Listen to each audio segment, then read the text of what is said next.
आपल्याला हिंदू धर्म सांगायची आता गरज पडली। 2 दिवसापूर्वी हल्ला आला, हे ज्या वेळेस आपल्या घरावर आक्रमण होईल का त्यावेळेस माणसं झोपत उठल्यासारखं पळलं आता। म्हणून कीर्तनामध्ये गेल्यावर लाजायचं नाही, मागं जाऊन बसायचं नाही। कीर्तनामध्ये अजिबात लाजायचं नाही। नवरदेवासमोर डीजे समोर दारू पिऊन नाचायला लाज वाटत नाही आपल्याला, मग धर्म मंडपामध्ये येऊन लाज काय वाटायची? इथं तमाशा नाही, इथं देवाचं कीर्तन, इथं देवाचं नामस्मरण करायचं, त्याचं नामस्मरण करायचं ज्याच्या सत्तेनं तुम्ही इथपर्यंत आलात, ज्याच्या सत्तेनं तुम्ही चालतात, ज्याच्या सत्तेनं तुम्ही बोलतात। अख्खं जग ज्याच्या सत्तेनं चालतं आणि त्याच्या भजनामध्ये येऊन हातानं टाळी वाजवायला आणि जवळ यायला काय लाज वाटू द्यायची? कीर्तन ही परंपरा फार मोठी आहे। असं समजून चालू नका बाबा कीर्तनकार म्हणजे उगा येडा गबाळा माणूस आहे, असं अजिबात मानू नका। कीर्तनकार आम्हाला आता स्वाभिमान वाटायला लागला की आमच्या वारकरी संप्रदायामधील मंडळी परदेशामध्ये जाऊन कीर्तन करायला लागली। ही आनंदाची गोष्ट आहे आणि तुमच्या आमच्याकरता स्वाभिमानाची गोष्ट असायला हवी। तुम्ही आम्ही असं लांब पळून जमणार नाही। आता मला तरी असं वाटतं किरण महाराज, मी नेहमी एक वाक्य बोलत असतो बघा, आपला हा वारकरी संप्रदाय हा काय लहान सहान परिवार नाही। योगीराज सद्गुरू श्री गंगागिरीजी महाराजांची ही जी काही संकल्पना आहेत, ज्या सद्गुरू जोग महाराजांचे गुरु सद्गुरू गंगागिरीजी महाराज आहेत, ही वारकरी संप्रदाय लहान नाही आहे। हा वारकरी संप्रदाय उत्तर वाढत आहेत, हा 7 समुद्रापलीकडे सुद्धा गेलेला आहे। येथील दिवस आता मला असं वाटतं, मी एक मोठ्या कीर्तनकाराच्या मुखामधलं वाक्य ऐकलं, तर कीर्तनकारानं आता बस स्टँड रेल्वे स्टेशनवर भेटायचं नाही, आता एअरपोर्टवर भेटलं पाहिजे। कळतं तुम्हाला? हे उद्या एखादा आमचा कीर्तनकार म्हणला पाहिजे, अमोल महाराज मी रात्रीचा जागर ऑस्ट्रेलियामध्ये केला आणि उद्याचा काल मला अमेरिकेत करायचा आहे। कीर्तन हे जगामध्ये झालं पाहिजे। ही कीर्तनाची गरज नाही आहे, ही जगाची गरज आहे। विठ्ठला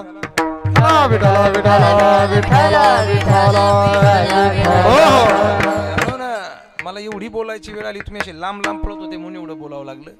मी तुमचंच लेकरू, फार राग मनावर घेऊ नका, थोडं पुढे येऊन सारखा तुम्ही पुढे आले म्हणजे आम्हाला कीर्तन करायला जरा बरं वाटतं।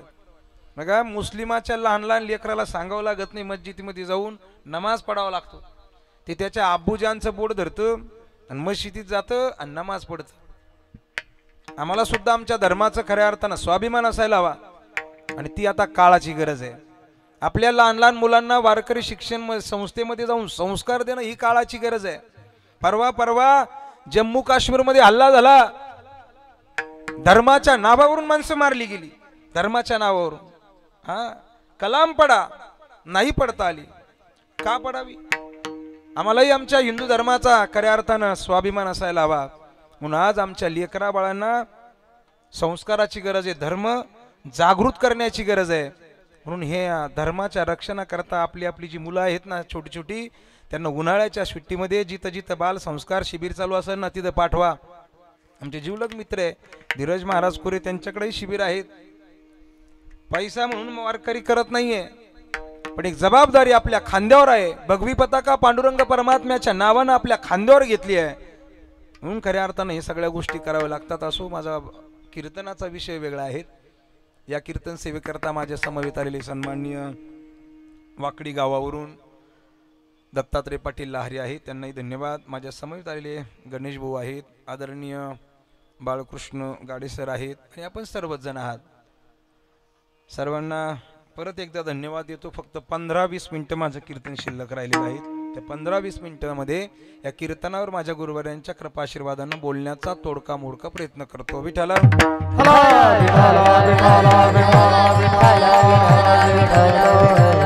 हो अनिल भाऊंना आपल्यातनं जाऊन आज 1 वर्ष पूर्ण झालेलं आहे आणि त्यांच्या प्रथम वर्ष श्राद्धाच्या निमित्तानं या मोहिते परिवाराच्या वतीनं खऱ्या अर्थानं ही कीर्तन रूपी सेवा आयोजित केलेली आहे। ज्यानं मृत्यू लोकामध्ये जन्म घेतला त्या प्रत्येकाला या मृत्यू लोकाची यातना ही संपावी लागते। ज्यानं जन्म घेतला या विश्वातील अंतिम सत्य एक आहे, म्हणजे मृत्यू अटळ आहे, मरण अटळ आहे। देहाची या गावालिया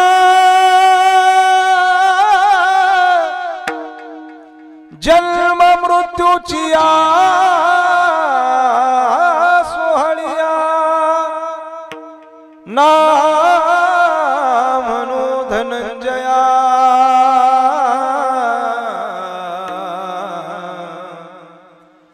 जिया परी इथ नाही उरो इथ नाही उरो नाही उरो आले अवतार इथ नाही उरो इथ नाही उरो इथ नाही उरो आले अवतार आले अवतार इतनाही बुरो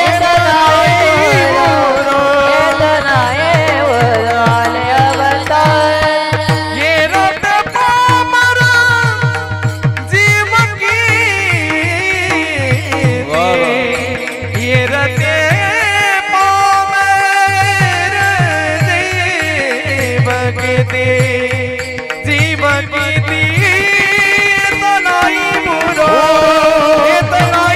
बुरो इतनाही बुरो आले अवतार इतनाही बुरो इतनाही बुरो इतनाही बुरो आले अवतार इतनाही बुरो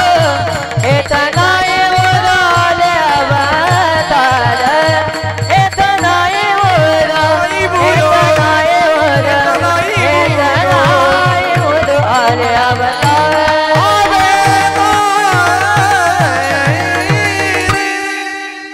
नाही उरवाले अवतार येरते पामर जीव किती ज्यांनी ज्यांनी अवतार घेतला त्यांनाही जावं लागलेलं आहे तुम्ही आम्ही किती झाडकी पत्ती तुम्हाला जावं लागणार आहे मला जावं लागणार आहे अजमेला पंजामेला बाप मसना गेला अजमेला पंजामेला अजमेला पंजामेला बाप मसना गेला झाला बुटा बुटा जागा बयान मोठे पंढरी वाजोरे ये अजामेला पंजामेला बाप मसना गेला हो अजामेला पंजामेला बाप मसना गेला हो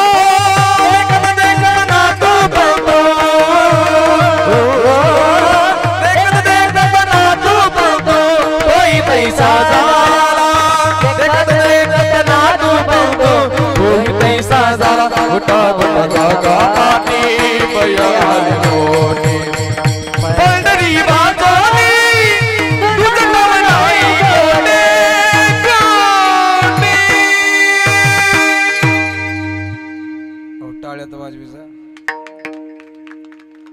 आजा गेला पंजा गेला बाप मसना गेला देखत देखत नातू पण तोही तैसा झाला म्हणून आम्हालाही जावं लागणार आहे आमचा आजाही गेलाय पंजाही गेलाय मग आम्ही तर राहणार आहे का आम्हाला जावं लागणार आहे एक ना एक दिवस तो या सृष्टीचा नियम आहे आयुष्यामध्ये किती धन कमवा ते तुमच्या सोबत येणार नाहीये इथं आयुष्यभर तो तुम्ही चांगला परमार्थ जो केलाय ना तो तुमच्या सोबत येणार आहे म्हणून जीवनामध्ये जीवन जगत असताना माणसाने नेहमी कर्म चांगले करी जावं हा जन्म तुम्हाला आम्हाला परत परत मिळणार आहे का 84 लक्ष योनी फिरता फिरता आम्ही मनुष्य देहाला आलोय नर देह दुर्लभ जाणा शतवर्षाची गणना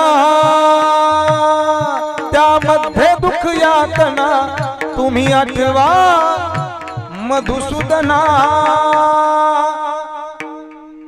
नरदेह दुर्लभ जाणा शतवर्षाची गणना त्यामध्ये दुःख यातना म्हणून तुम्ही आठवा मधुसूदना याच्या खाली अंडरलाईन करा कारण संसारामध्ये नेहमी दुःख आहे फक्त सुख जर पाहिजे असेल तर तो एकमेव पंढरीचा पांडुरंग परमात्मा आहे म्हणून त्याचं भजन आम्हाला करायचंय त्याच्या भजनाशिवाय आम्हाला पर्याय नाही आम्हाला जन्म फार दुर्लभ मिळालाय काही लोकांना तो मिळाला कळाला ही तो म्हणजे संतांचा वर्ग काही लोकांना या देहाची किंमत कळते पण तो त्यांना मिळत नाही ते म्हणजे स्वर्गातील अमर आत्मे आम्हाला हा जन्म मिळाला पण कळाला नाही हा जन्म कळून घ्यायचा असेल तर संतांच्या पावलावर पाऊल ठेवून आम्हाला मार्गक्रमण करायचंय. हा देह इतका महत्वाचा आहे, 3.5 हाताचा नरदेह आहे, पण याच देहानं आम्ही भगवंताची बरोबरी करू शकतोय. इतकी ताकद भगवंतानं या देहामध्ये आम्हाला भरून दिली आहे.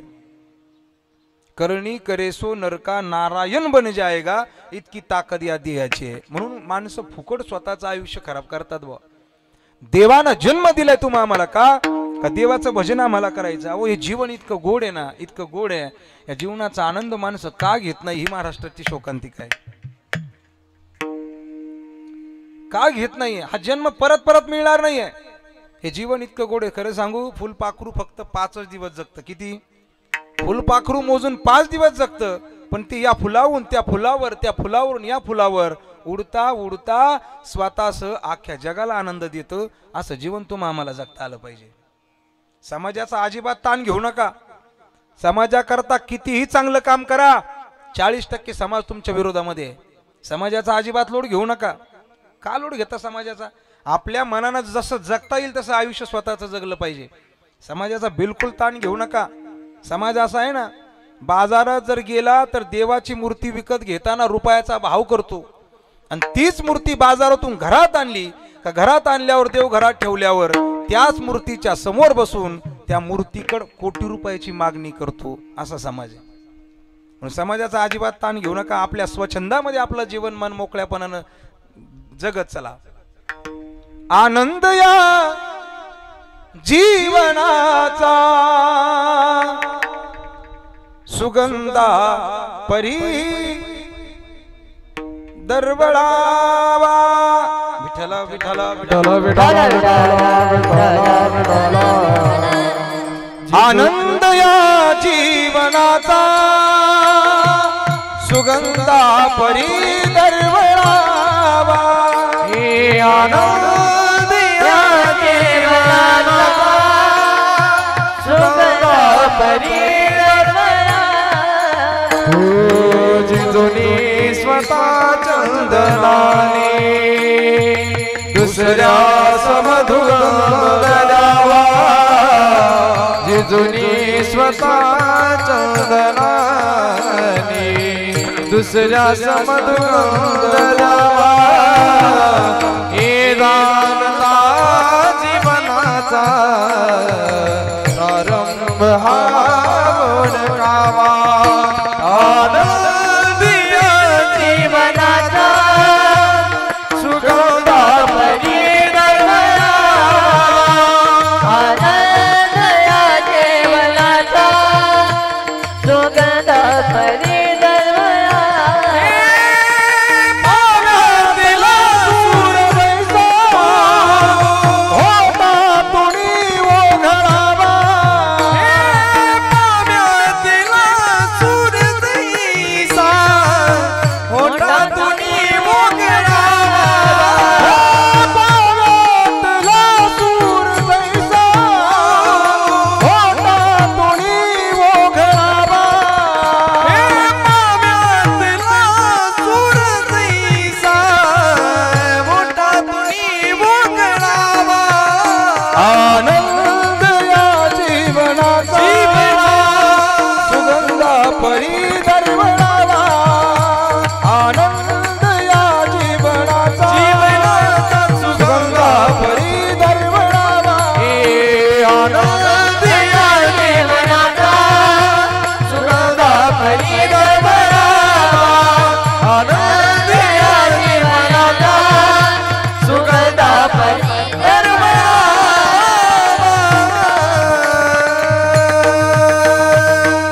आनंद या जीवनाचा सुगंधा परी दरवळाला. म्हणून स्वतःच्या स्वच्छंदामध्ये जगत चला. जगामध्ये सगळ्यात जास्त त्रास त्याच लोकांना होतो जे सतत जबाबदारी स्वीकारतात. आणि जे जबाबदारी स्वीकारतात ना, तेच माणसं या जगामध्ये यशस्वी होत असतात. एक तर ते काहीतरी नवीन शिकतात आणि यशाच्या शिखरावर पोहोच असतात. म्हणून जीवन जगत असताना माणसाने नेहमी जबाबदारी स्वीकारावी आणि निंदखोरा लोकांकडे दुर्लक्ष करावं. कारण हे निंदखोर लोक आपल्याला माग ओढण्याचा प्रयत्न करतात. म्हणून जे सतत जबाबदारी स्वीकारतात, जे स्वकष्टातून स्वतःचं विश्व निर्माण करतात ना, त्यांना स्वतःची ओळख निर्माण करण्याची गरज पडत नाही, आपोआप त्यांची ओळख तयार होत असते. म्हणून आपल्याला किती लोक ओळखतात याच्यापेक्षा आपल्याला लोक का ओळखतात हे कळणं फार गरजेचं आहे. म्हणून जीवनामध्ये माणसानं ही काही सूत्र खऱ्या अर्थानं सांभाळली पाहिजे. आपल्याबरोबर जी लोक सतत नेहमी वावरतात ना, आपल्याबरोबर जो व्यक्ती सतत वावरतो ना, तो सुंदर असणं गरजेचं नाही आहे, पण तो व्यक्ती असल्यानं आपलं स्वतःचं जीवन किती सुंदर बनतं हे फार गरजेचं आहे. म्हणून स्वतःच्या आसपासची माणसं ओळखायला शिका, नाहीतर आपण नाती जपण्याचा प्रयत्न करतो आणि आपल्या विरोधामध्ये बुद्धिबळाच्या खेळातल्या चाळी खेळण्याचा ही लोक प्रयत्न करत असतात. म्हणून मी नेहमी सांगत असतो बघा, धसका आणि ठसका या दोन्हीचा हिसका फार त्रासदायक ठरत असतो. ठसक्यानं माणसाचं शरीर हादरतं आणि धसक्यानं माणसाचं मन हादरतं. बरोबर विठ्ठला विठ्ठला विठ्ठला विठ्ठला